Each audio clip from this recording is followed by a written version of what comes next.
Welcome to the daily grind. Welcome to the grind.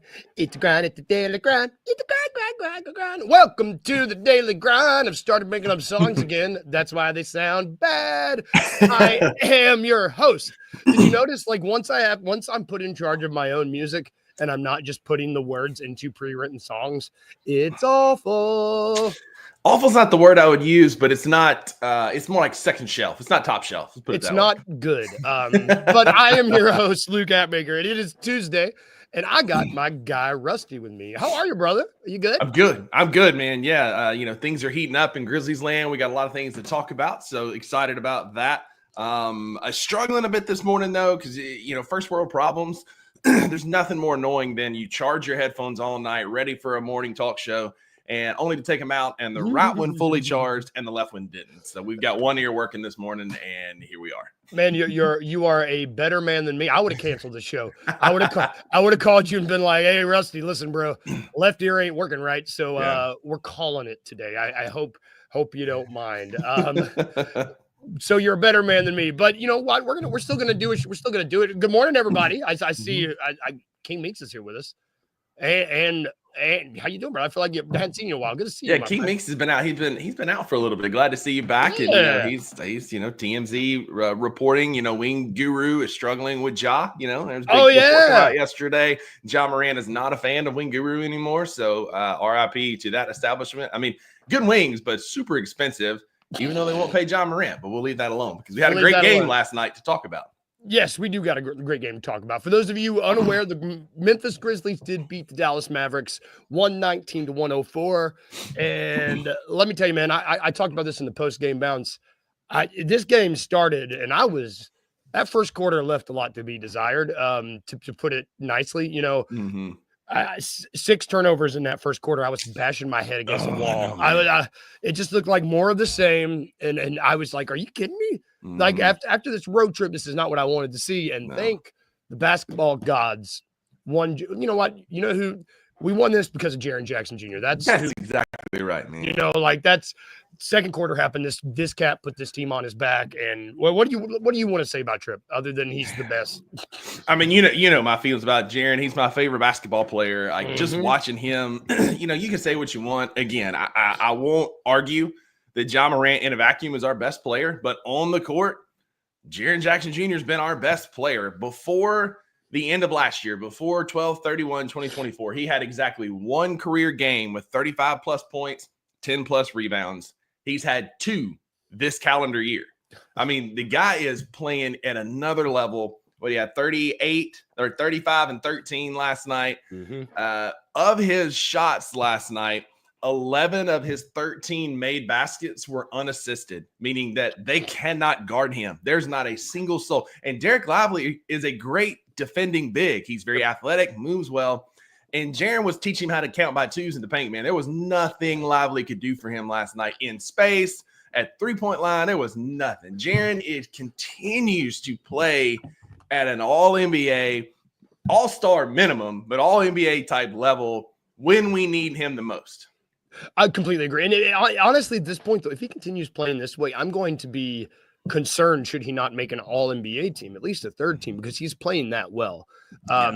And it's interesting because you can see the growth that Jaren's made. Because last season we saw this a lot of Jaren in the G League, Jaren and the G Leaguers. And the difference with this team is Jaren is finding ways to put this team on his back, and they're winning. That's it. Winning basketball, playing at a high level, playing for that supermax contract, which he is going to earn absolutely every penny of. Yep. And last night was a great testament to that. No Ja, no Dez. He was the only one of the band that was out there. It was like you said, Jaren in the G League, it felt like again last night.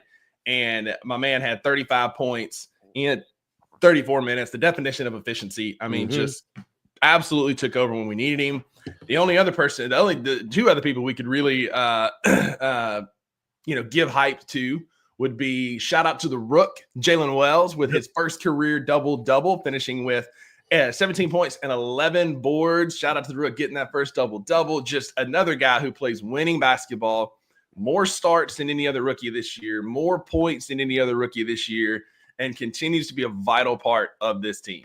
No doubt, man. And yesterday, what impressed me the most about Jalen was his shot was not falling. Like it just wasn't. And the dude still found a way to contribute. Like he was 10 of 11 from the line. Like that's awesome. Like we were clamoring to see that sort of efficiency at the line and just a player that was able to get to the line with Ja out last season. We were just like clamoring for that. And I think he even talked about it in the post game. It's just that kid is way more mature and advanced basketball wise than most rookies, I would say. Like he, I'm going to shout out Wayno. Like, in terms of development and just what they're able to do on the court right now, Jalen Wells ahead of Edie, and it is not even close to quote. Wayno. And Edie's been playing at a better level, very smart. And it just shows that these talking heads don't always know what they're talking about. Taking a flyer on an older player, Jalen played 4 years of college. Edie played 4 years of college. Sometimes works out. Yeah. The flash in the pan, the one and dones, there's a litany of them that worked out, Cat, Derrick Rose, all these people played 1 year in college. But what you get with a 4-year player is very mature, heads up, smart basketball to where, yes, my shot's not falling, but they are from the free throw line. So I'm going to get to the line. I'm going to grab 11 rebounds. I'm going to pester Klay Thompson all night and just continues to step up and do the little things. And Taylor Jenkins always said, the way you find the court early in your career with me is defense and hustle. He's playing defense. He's hustling for rebounds. Jalen continues to play at a rookie of the year level. Shout out Maggie. She said again last night, I don't understand why he's not leading rookie of the year voting, because it's just he's playing better than any other rookie. That's not, I guess the biggest fault is in a small market. Yeah. I mean, you have a 30-point game and a 17-11 double-double with making 1 3 in like a 7-day span. Yeah, there's no other rookie doing that, right? There's not a rookie that's doing that. Not at all. And he's the 39th pick of the draft. That's what's just wild. It's just he is beating out guys that were top 10, like Edie, Richeche, Sarr, Klingon, all these guys that were supposed to be the next one. Stephon Castle, Misi, all these guys are playing on teams that aren't winning. Jalen is playing winning basketball on a winning basketball team and being a high-level contributor to a lot of those wins through defense, offense, whatever. Jalen has been on another level, much like who's been mentioned in the comments a couple of times here. One John Conchar, who has been rebounding his tail off in his tryout games right now. Yep. Somebody turned on the Jitty signal last night, man. Jitty has Wayno. Jitty just wants to lead the lead. He's playing like it.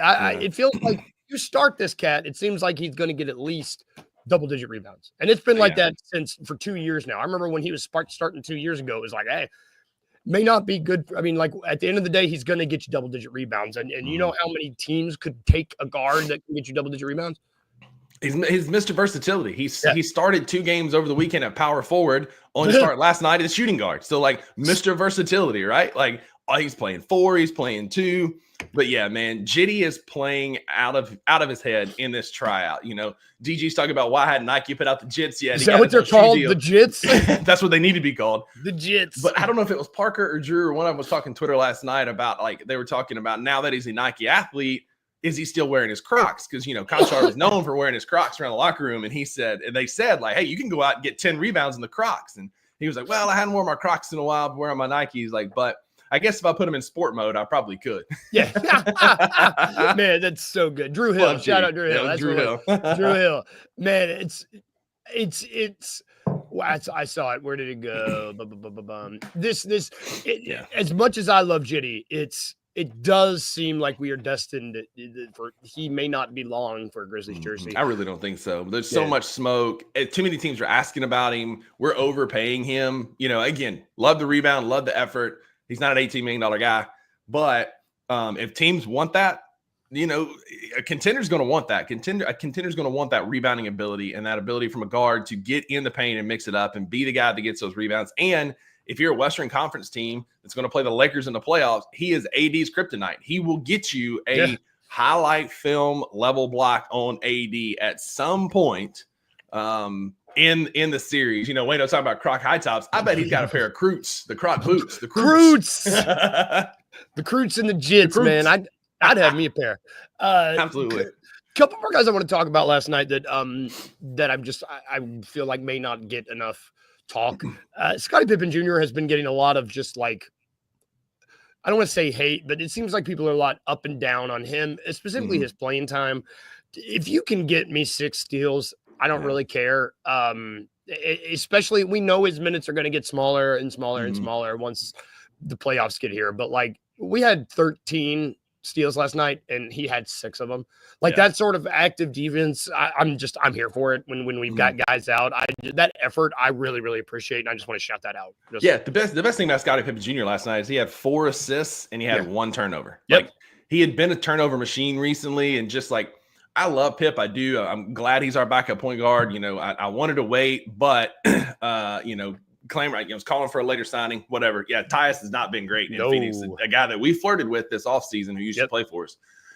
But the thing with Pip is recently he has gotten in a bad habit of dribbling too far under the basket and then looking for a kick out or a pass, and it ends up being a turnover. And last night he had that much more under control. He wasn't turning the ball over, wasn't dribbling into traffic as much, and he didn't wave off Jaren last night, which made my heart happy because I promise you, if he had done it one more time, I was driving down to Beale Street. We were going to have a chat.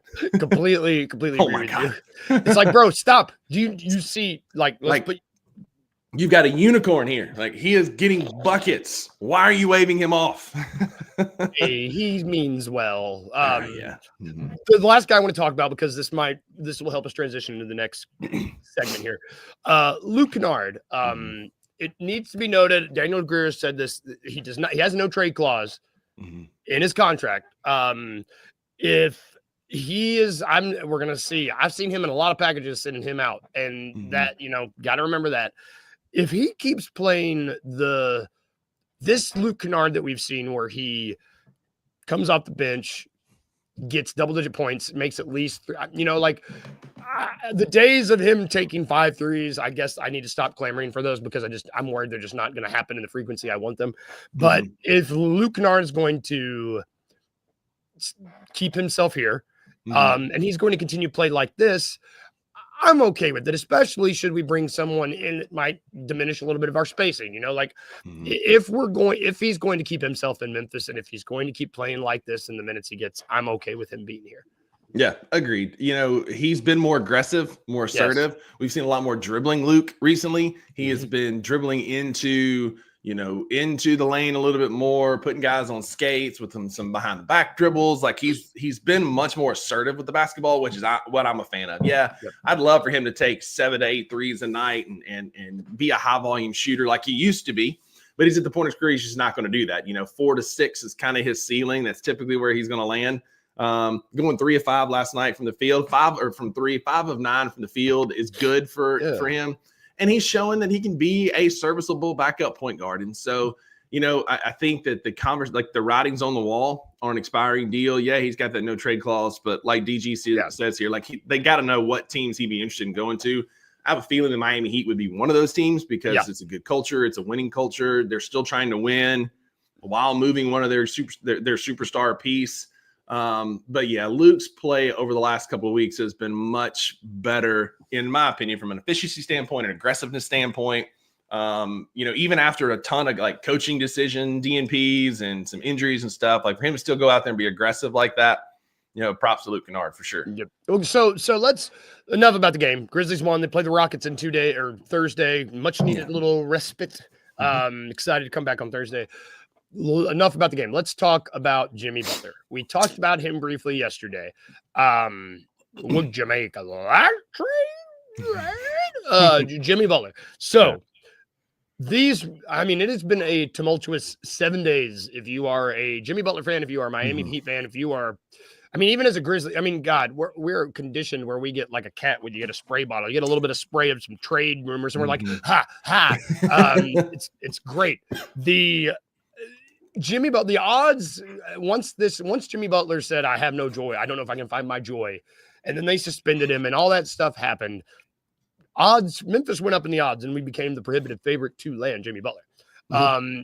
Trades started coming left and right. I've got a couple that we're just going to go through because there's a lot that you mentioned in the comments yesterday. I spoke with Parrish and Drew a little bit yesterday. We didn't get to spend that much time on it. Well, first of all, Like I don't even remember. Continue. I'm so sorry. No. Let me.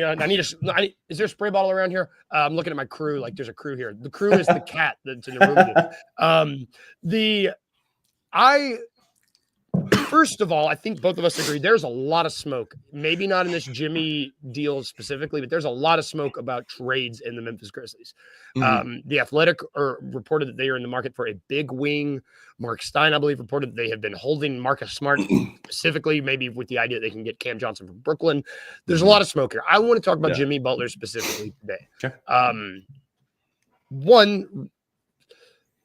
Well, let's just go through these trades and I'll ask you this question later because I think we're probably aligned briefly or maybe aligned in this some way. So this is from Fadeaway World, More Than Sports. Whatever this is.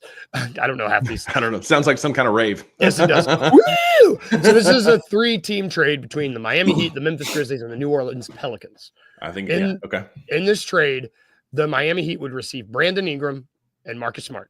The Grizzlies would receive Jimmy Butler, and the Pelicans would receive Brandon Clark, Luke Kennard, Haywood Highsmith, Josh Richardson, and our 2027 first-round pick. Would you make that trade? I would. It does. It saves the core. It saves key pieces. Brandon Clark's the one that's going to hurt, man. I love BC. I've been a stand for BC since the beginning. Say what you want. He may not be a core piece. Yes, he's a bit redundant because he doesn't shoot overly well. But if you look at every one of our winning 2- and 3-man lineups, BC is in the vast majority of them. He just plays winning basketball. And last night he did big rebounds, a couple big blocks, points when you need him, great at backdoor cuts. But at the end of the day, like I would hate to see him go because I would miss him. Nostalgic, sentimental. But from a basketball standpoint, absolutely you make that trade because Jimmy Butler is instantly makes us not a Western Conference Finals contender, but an NBA Finals contender because of what he can do as a bucket getter. He is not a selfish basketball player by any means. He may be off the court, in the locker room, but on the court, he doesn't have to get 20 shots a night. He's a dog defender. He's got a mentality and a veteran presence that we need. So for that trade, absolutely. Yeah, the one, it seems like a common denominator in most all these trades that we're going to go over today, other than Marcus Smart, which seems kind of that's just to get the contract money there. That's you making $20 million. The BC seems like the one player that is included in all these packages that also I believe the Miami Heat would really, really want. He just seems like a Heat guy, like a Heat culture dude. And I think BC could help a lot of guys looking for front court depth, and as much I'm with you, like I love Brandon Clark. I was talking to a buddy of mine last night. Like it just seemed he's not the core, but it does seem like almost in that contract, the contract's easy to trade, man. And it's just, I'm with you. I would make this trade because most importantly with this trade, you're not giving up any of those young dudes that are making a la Gigi. Cause I'm not giving Gigi up. I'm not. If they say, yeah, we're interested, but it's going to take Gigi, I hope Common just goes click. I just don't.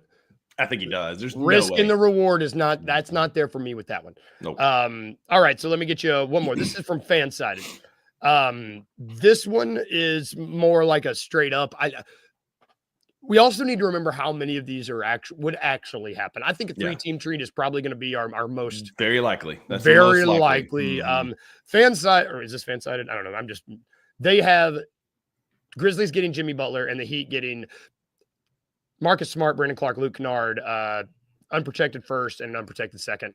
I would make this trade. I don't think it's going to happen because I don't know. Yeah. This is someone that got a little lazy on the trade machine and was like, oh, I can add a third team. It's like, oh, the money makes sense. Yeah. And think about this. Kleiman has shown a propensity to make trades with like teams over and over again. And we have been a third team to help Miami a couple of times in the past. Yes. And so it's evident that 3-team trades work when you're moving superstars. We see it all the time. Very rarely is there like a superstar, like a Kevin Durant move with just from one team to another. There's usually 3 teams involved. It helps make the money better. It helps make it smoother. There's ways that you can, send out picks and make cap, considerations. And so a third team is very likely. I mean, I would. Again, you're not giving up a key piece. No Desmond Bane in that trade. I've seen him in some. Gigi's been in some trades. Like, absolutely not making either one of those. So for that trade, I would. I don't think it's likely. Again, I think it's going to get kooky. It's going to involve New Orleans or Detroit or somebody kind of helping the math. And so I would make the trade, but I'm like you. I don't think that's very likely. So last one I want to talk about. This is what Bill Simmons. Oh no, they updated the draft. I have not seen him saying what. If you put them in the comments, if you've got them, see what it is. This last one I'm going to talk about. This is the one that Bill Simmons put out, which I think we all saw this one. This had you commented. I liked your comment. This has the New Orleans. Well, this is a 4-team trade. New Orleans Pelicans. New Orleans. New Orleans. No, New Orleans. What is even New Orleans? I can't help with that. I said it twice. The New Orleans Pelicans would receive Tim Hardaway Jr., Luke Kennard, Gigi Jackson II. The Miami Heat would receive Zion Williamson and Brandon Clark. Grizzlies would get Jimmy Butler. Pistons would get Marcus Smart. New Orleans would also get one of our first and Miami first and a Detroit pick swap. No.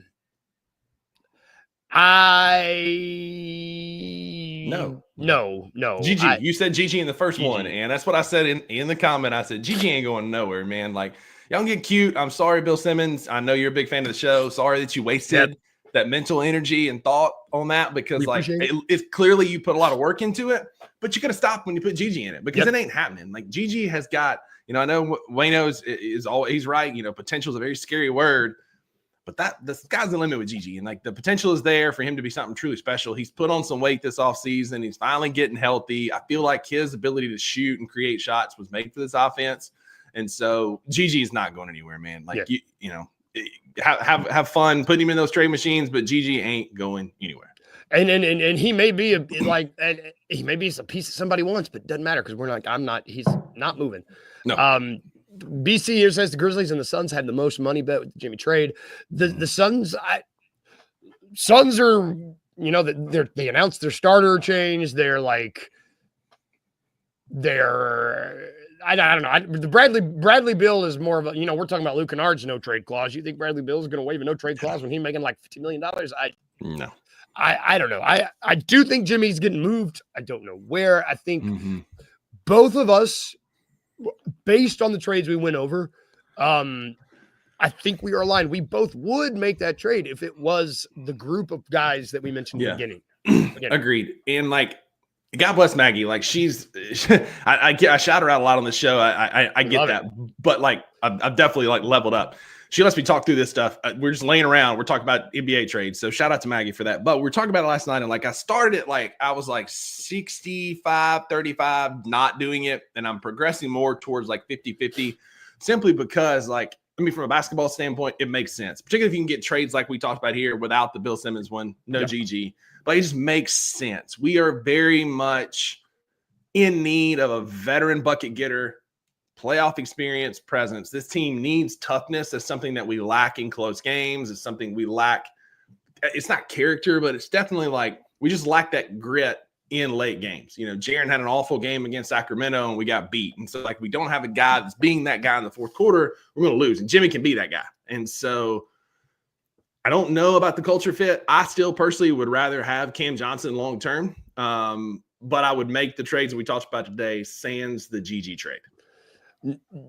Are you worried at all about, because I'm with you. I like the fit basketball. Like, are you worried about the spacing that's the one thing that gets me? It's like, because you already got Edie and you got Ja. Does adding Jimmy in there, does that mess with your spacing at all? I don't think so. Because, again, Jimmy's not a selfish player. You can also have some time where Gigi's running point or Jimmy's running point. Ja can be moving off the ball, getting open, getting lanes, getting around.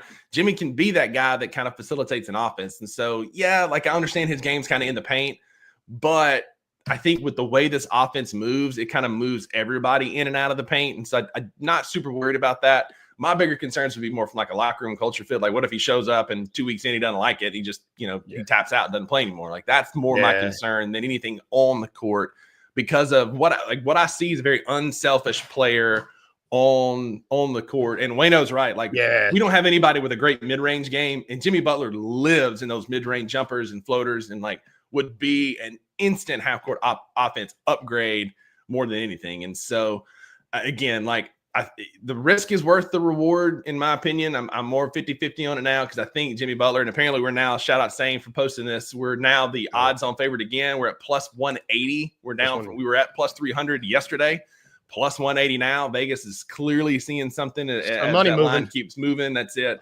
And DG's right. Like, it's so even if you get Jimmy, he leaves in the offseason, you can use it in a sign and trade. And so we've got, like, if it happens, we'll have about $50 million that we can play with, that we can either clear off the books, we can sign and trade for assets. Like, there are ways we can make it work and still be able to pay Jaren what he's owed, get Santi if we like, re-sign Santi. I think the writing's on the wall for Luke and Jake. I'm not sure that they'll be back next year, but I think, Jimmy makes sense from a basketball standpoint. Again, some of the culture stuff makes me nervous, but I'm here for Wayne, right. I'm here for, like, he just looks, he looks good. Like, you and I were talking about this on Sunday. Like, if there was a guy that was made to be a Grizzly with their hustle, tenacity, defense, dog-like mentality, it's Jimmy Butler. Like, it really is. Jimmy Butler is the guy that you make in 2K when you're creating a player that you want to embody the Memphis Grizzlies spirit. That's it, man. That's what you do. And on the court.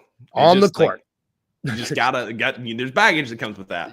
Which I think that, and we're at the point, you and I we're willing to take that risk and that baggage if it gets us a championship. I think. I mean, that's it. If it gets me, because again, I will be belligerent on Beale Street if there is a parade. Just know the Bluff City media tent's going to be popping if that happens. But I'll be doing that cat spray noise the whole time. Like, that's it. We will party because, like, nobody will benefit from that more than me. So, like, if it works out, I'm here for it because I think it could absolutely bring us a championship. Like, that's a piece.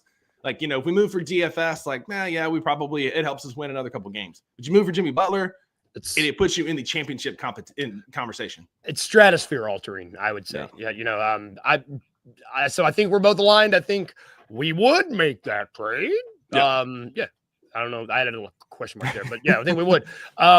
We're going to take a quick break. When we get back, we're going to talk about Cuban because I started a new show and I'm excited to talk. Did you too? Okay. Yeah, new show time. All right, we're going to take a break. When we get back, we're Cuban right after this. The Grizzlies have 3 bad home losses: Brooklyn, Chicago, and this one. We're too early in the season to have that many bad home losses. Yeah, and the other thing for me is, I talk about the 10-game sets. Right. They're 2-3 in this 10-game set. They were 6-4 in the first one. I said, if you can go 6-4 for an entire year, and then win those 2 games, or at least split those 2 games, it puts you at 49 or 50 wins. And that you can feel good about that. Now you're 2-3, and you don't want to. Why you're saying that for me is you don't want to have to look back so many times and say, "Man, what if we would have?" And when you give games away, or don't take games that you feel like you should, you want to make those up somewhere else. And you just don't want that list to get too long. Well, check off the Chicago one, and then keep going down the list. Tune in to the Night Court Podcast with your hosts, Rob Fisher and Brevin Knight, on the Bluff City Media YouTube channel. Jake has had a great season, all things considered. Jake Arabia in his 3rd season. He's showing the league, the Grizzlies fans, that he is a competent NBA player, and I'm okay with that. Like, I'm fine with just that he's proven that he's an actual player in the NBA, because he was not showing us that for the last couple of years. He's been a very pleasant surprise, and almost a necessary surprise. With guys like Vince Williams out, I just think we as a fan base just have to calm down. Like, we've seen him. He's one of the true build-a-bear projects, like I say, with this organization and with this team, where they take a guy and give him every opportunity to succeed. Opportunities at other teams. I mean, most teams, a guy like Jake the Raven would not have made it to this point. So, like I said, he's gone from being a guy who's looked terrible to a guy who's looked like a competent NBA player. And I'm fine with just kind of stopping it right there. Tune in to The Anthony Sane Show, Wednesdays and Fridays at 12 p.m. weekly on the Bluff City Media YouTube channel.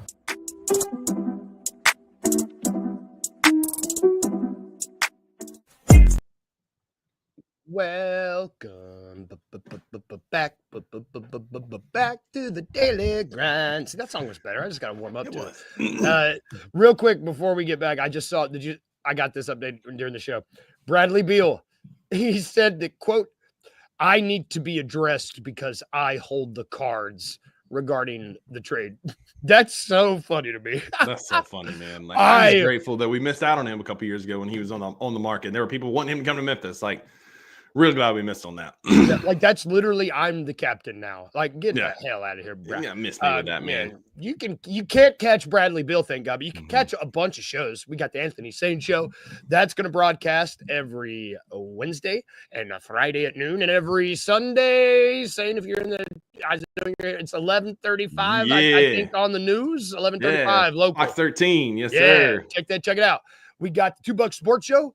That is live every Tuesday and Thursday. That is today at noon. Today, Wayno.